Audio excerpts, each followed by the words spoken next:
देखते रहिए the prime news Abdurrahman के साथ।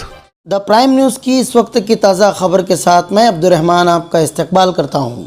12 नवंबर पथराव मामले से सुर्खियों में आए अज्जुल अहसन वाला को आज मकामी अदालत ने 7 तारीख तक अदालती तहवील में रखे जाने के अहकाम जारी किए हैं। अज्जुल अहसन वाला पिछले साल भर से शहर से दूरी बनाए हुए थे, मगर उनके शहर आते ही पुलिस को इतला मिली। उसके बाद सुपर मार्केट इलाके से उन्हें गिरफ्तार किया गया, दूसरे दिन अदालत में पेश किया गया था। उसके बाद पुलिस के जरिए पुलिस कस्टडी की मांग की गई, जिसे अदालत ने मंजूर करते हुए 2 दिन की पुलिस कस्टडी दी थी।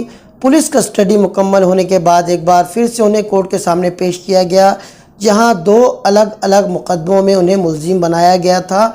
CR नंबर 74 और CR नंबर 75 2021 में उन्हें मुलजिम के तौर पर पेश किया गया था। CR नंबर 74 2021 में पहले ही जुडिशियल कस्टडी पा चुके हैं और आज उन्हें CR नंबर 75 2021 में भी पुलिस तहवील में भेजे जाने के अहकाम दे दिए गए हैं।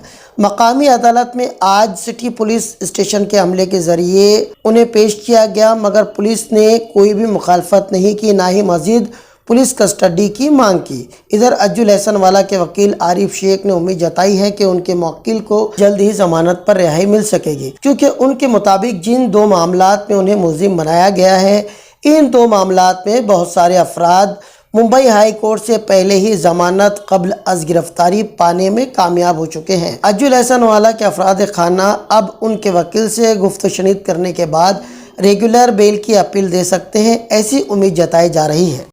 इस वक्त के लिए बस इतना ही, दीजिए इजाज़त। मिलते हैं अगली बार एक नई खबर के साथ। देखते रहिए द प्राइम न्यूज़ मेरे यानी अब्दुर्रहमान के साथ।